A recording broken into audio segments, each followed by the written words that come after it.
इस कहानी के पहले भाग में आपने देखा कि कैसे रति की शादी एक ऐसे घर में हो जाती है जहां उसकी सास सौतेली होती है और वो पूरे घर वालों को अपने इशारों पर नचाती है। रति छत से सूखे कपड़े उतार कर ले जा रही थी कि तभी उसकी नजर लक्ष्मी पर पड़ती है, जो किसी तरह चोरी से सुनील की अलमारी खोलने की कोशिश कर रही होती है। अरे, ये माँ जी को क्या हो गया? चोरों जैसे क्यों आप मेरी अलमारी खोल रही हैं माँ जी?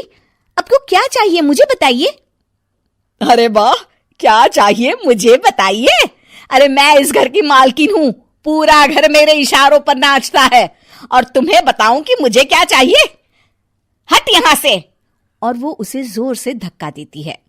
जैसे ही लक्ष्मी रति को धक्का देती है, उसके सर पर चोट लग जाती है और वो बेहोश होकर गिर जाती है। रति के आसपास पूरा परिवार खड़ा रहता है। डॉक्टर जैसे ही उसे देखकर जाता है, रति को होश आता है। अरे बेटा, तुम दूर क्यों खड़े हो? मेरे पास आओ, मैं तुम्हारी माँ हूँ, कमला। रति के मुंह से लक्ष्मी सारंग की माँ का नाम सुनती है तो हैरान सी रह जाती है। क्या बोला रति बहू? चुप कर डायन, तूने मेरे पति और बेटे का हाल बेहाल कर दिया। अब तू मेरी बहू को भी गुलाम बनाना चाहती है? रुक, अभी मजा चखाती हूँ। ये कहकर जैसे उसे पकड़ने की कोशिश करती है, लक्ष्मी वहां से भाग जाती है। लक्ष्मी के जाने के बाद रति अपने ससुर और पति की तरफ देखकर मुस्कुरा देती है। दोनों समझ जाते हैं कि ये रति की चाल है। अगली सुबह लक्ष्मी का पति खाना लेकर खेत में जाने के लिए निकल ही रहा होता है कि लक्ष्मी उसे रोक देती है। अरे कहाँ चल दिए खाना लेकर? आज घर का काम कौन करेगा? तभी पीछे से रति आ जाती है और जोर से चिल्लाती है। कौन इनको काम पर जाने से रोक रहा है? मैं अभी उसे मजा चखाती हूँ। जैसे ही रति लक्ष्मी की तरफ बढ़ती है, लक्ष्मी घबरा जाती है। मैं तो मजाक कर रही थी बहन। आखिर मैं कौन होती हूँ रोकने वाली? मैं तो बस ये पूछ रही थी कि घर का काम कौन करेगा। कौन क्या? तू करेगी। चल उठा झाड़ू और शुरू हो जा। लक्ष्मी पूरे घर में झाड़ू पोछा लगा रही होती है कि अचानक सामने सारंग खड़ा हो जाता है। अच्छा माँ, मैं काम पर जा रहा हूँ।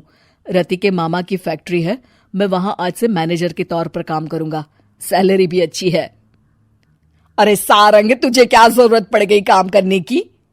और बेटा, तू बाहर काम करेगा तो इस बड़े से घर को मैं कैसे संभालूंगी? अभी तो पूरा काम बाकी पड़ा है। तभी वहां रति आ जाती है। अरे बेटा सारंग, जा, नौकरी पे जा रहा है ना, जा। और हाँ, आते वक्त घर के लिए सब्जियां ले आना। ये लक्ष्मी बैठी बैठी मोटी हो रही है, जरा काम भी तो कर ले। सारंग के जाने के बाद, अच्छा लक्ष्मी, सुन जरा यहाँ। लक्ष्मी अपनी बहू रति को सारंग की पहली माँ जो मर गई है वो समझकर उसके पास जाती है।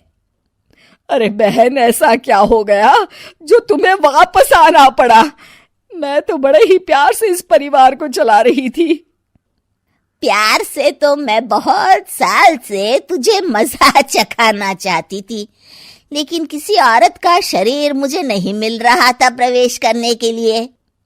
अब से ना मैं बहू के शरीर में रहूंगी।